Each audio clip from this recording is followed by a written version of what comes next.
Love, peace, and light. This is Christina Ariel. Thank you for listening.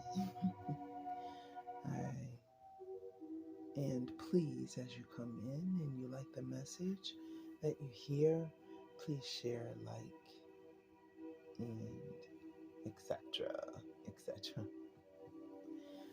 Today, what I want to talk about is I want to talk about you as the traveler. Because if there's a journey, you are indeed the traveler in this journey. You're also the observer. So you're supposed to be enjoying this journey. And I know for some of us, our tasks or our purpose is a little bit heavier. So we go through things in a more aggressive way. And I promise you, I assure you, I'm learning. I'm coming to learn that this is because this is what you need for your specific role that you play as it develops, especially in a role of leadership. You have to go through, it seems like, the most painful and horrendous lessons. It's not because the universe has a hard on for you and wants to do bad things to you. No, that's not why it is. It's because you're having to be tried in the fire and built tough for the journey ahead of you, for the job that you will have to do or you will have to perform. Now, you're going to experience good times, bad times, and indifferent times. All these lessons and all these occurrences and all these experiences are there to grow you, to help you hone in on your talents, to help you develop them more, to help you make them stronger. Now, originally, when I first started doing these videos, I had no problem with being on stream. And then eventually, I didn't want to be on screen because it's a personal thing. I didn't want to get haughty or fall in love with the whole mesmerizing thing of being loved and doted on and blah, blah, blah. I wanted to try and remove that element. It's a part of my journey. So, as time went on, I thought, what is my look? Like, I don't really, as I got into my journey, I didn't focus on my look so much anymore. It was about learning the things I needed to learn and finding the healing modalities that would help me best eradicate or help me integrate, eradicate, or embrace my issues or my wounds. Okay? Now, once you start healing, you find that the wounding that happened to you was actually meant to hurt you and keep you from your true purpose. But in essence, once you start healing and you start learning yourself and you start learning about yourself, you find that the wounding helps you shape who you are becoming. And it helps grow you in ways that maybe you never originally thought could be. Because you go through this thing of traumas and dramas and occurrences in moments in your lifetime, and you tend to hold on to the pain, the drama or trauma, and you try to cover it up or isolate it, and it becomes encapsulated in this moment in time, right? where it's like if you think of how a pearl is formed. It's formed by an irritant or a grain of sand or something of that nature. Gets into the pearl, and the pearl, trying to soothe itself and trying to protect itself, covers this grain of sand or item that got into the shell, purely by accident, with a mucus coating. And it keeps coating this thing. It keeps coating this thing because it wants it to stop irritating it. So it coats it to protect itself, and thereby turning it into this beautiful object that we call pearl. Now, this process can go on for, a long period of time. So what I'm trying to do by using this analogy is to show you how your trauma and the dramas in your life turned out to be pearls for you. They were irritants that caused you to grow in a way that you learned a lesson that was invaluable. Like, for instance, the law of impermanence.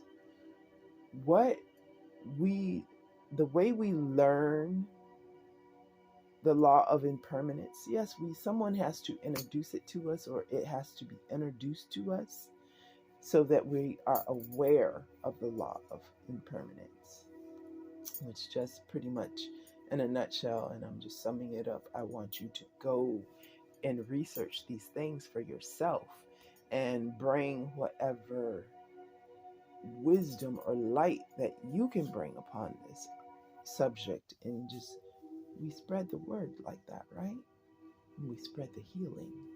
So the law of impermanence in a nutshell is things will eventually and evidentially change. It always does, for the good, better, or indifferent. Now, the law of impermanence teaches you, like, for instance, and this is just an analogy, when you fall in love with someone, right? You just love them so much. You love the way, the sound of their voice sometimes. You love the way they move in life. You love the way they talk to you and their way of being. So you're attracted to that being because the energy or the frequency, it is soothing, and it's beautiful, and it's captivating. So all these things, right? Well, you just think you and that person are going to be forever.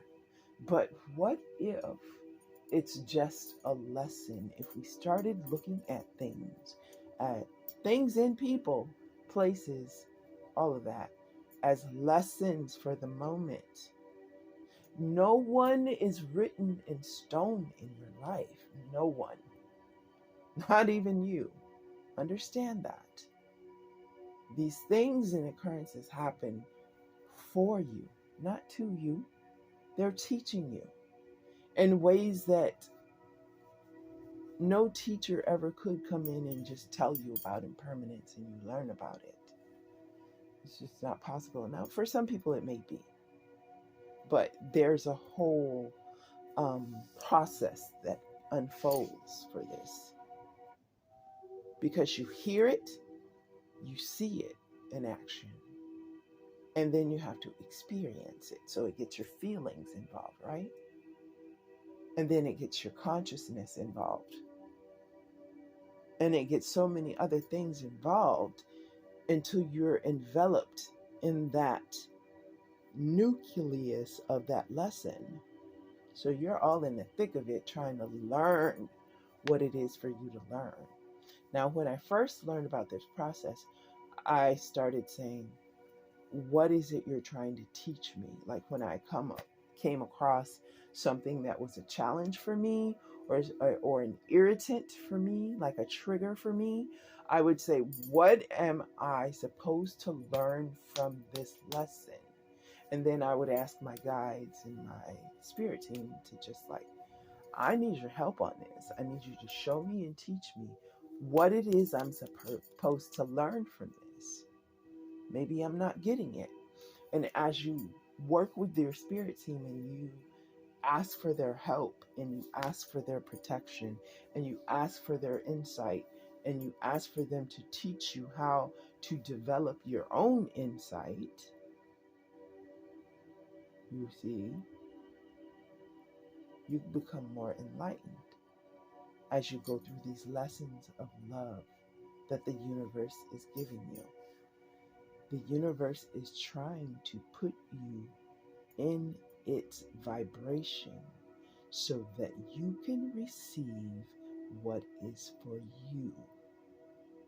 Do you see? It's not here working against you. It's trying to get you on its frequency. If you're on the frequency of the universe, things just start coming to you. They just start coming. You just start understanding. You start healing. Synapses start firing. Your eyes become open. Your senses become open. There will be days where you're just out here feeling like a big old, I don't know, nerve or something, because you're just like, oh, it's so euphoric. Oh my gosh. Oh, I can feel it. I feel the universe pulsating through me. It's like so dramatic sometimes when you first get the I don't know what to call it. You first get that universal feeling that you can feel everything, see everything, do everything. It's a little bit frightening. And a little bit, because you're like, is this my ego? Like, what is this? But basically, you agreed to this in a contract before you came here. You agreed to come here. But through the birthing process, we forget. And once the lower entities took charge or took control over the way you sashay into this life, it kind of took over what would happen next. So you have to be careful. It was never meant to be that way. And I hope this video finds initiates to this life that are looking for answers or trying to find a way to themselves. Even the ones we call karmic, they need to find a way to come to themselves, because I don't understand why anyone would want to continually hurt. So to be in the path of a karmic, you're inviting the universe to beat the crap out of you, because you're refusing to learn the lessons. So you get those lessons over and over and over and over and over and over again, endlessly, and thousands, billions of trillions of millions different kinds of examples and ways, right? So it's like, if you ever saw the movie The Gods of Egypt, right? And the one that plays the part of Sagittarius, our dear sweet brother, Chadwick Boseman, I think his name was. He played T'Chunga in Black Panther, and I hope I'm saying his name. Chadwick Boseman, I think his name is. I hope I'm saying his name right. But if you look up the movie The Gods of Egypt, I think that's the name of the movie. He plays his part, and he is a he goes through this quandary of finding the answer, which is like kind of a Sagittarius kind of energy. So he plays out, he says, I have played out the scenario to infinity, and this is what I am coming up with. These three things always come back into resonance, right? So he's letting you know that that's basically what we're doing. We're playing out different scenarios before we do it, and we're taking the best case scenario for ourselves, right? So the thing is, you're always in control. So you can't be mad if you made a wrong decision. That was your decision. But what happens is we put ourselves in these endless loops by not taking accountability for our decisions, for not being responsible for our decisions, for not wanting to be in the present, of the present, dissect what we did and why, and understand, oh, that's why I did that. And then at that time, you can admit to yourself you were wrong. But most karmics don't want to do that. They feel like they're perfect. Baby, ain't nobody perfect. Nobody is perfect. That's why we're here. That's why we find ourselves here. If you were perfect, baby, you would have woke up on some other planet in some other place and feeling good about everything. Okay? So stop. Nobody's perfect. Let it go. Let that even thought, let the thought of being perfect go. Just let it go. Kissy goodbye. Mwah. Goodbye. Bye-bye now. Nobody's perfect. We are all perfectly imperfect. Do you understand? We're the unperfect. Okay? And it's okay. It's okay. We're here to learn how to love ourselves. Truly love ourselves. Because if we love ourselves, guess what? No one can play games with your psyche. No one can play games with your mind. And you're less apt to want to give someone the keys to your mind to play games with you. Because no one can do anything to you unless you give them keys to do things to you. And it's kind of like a self-torture. Because it's like, I'm choosing this person right here and right now to give this keys to so they can torture me.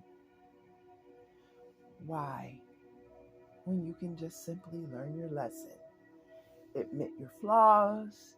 Admit your choices. Take full accountability and responsibility for that. And you will see the heavens open up and shine the sun down on you.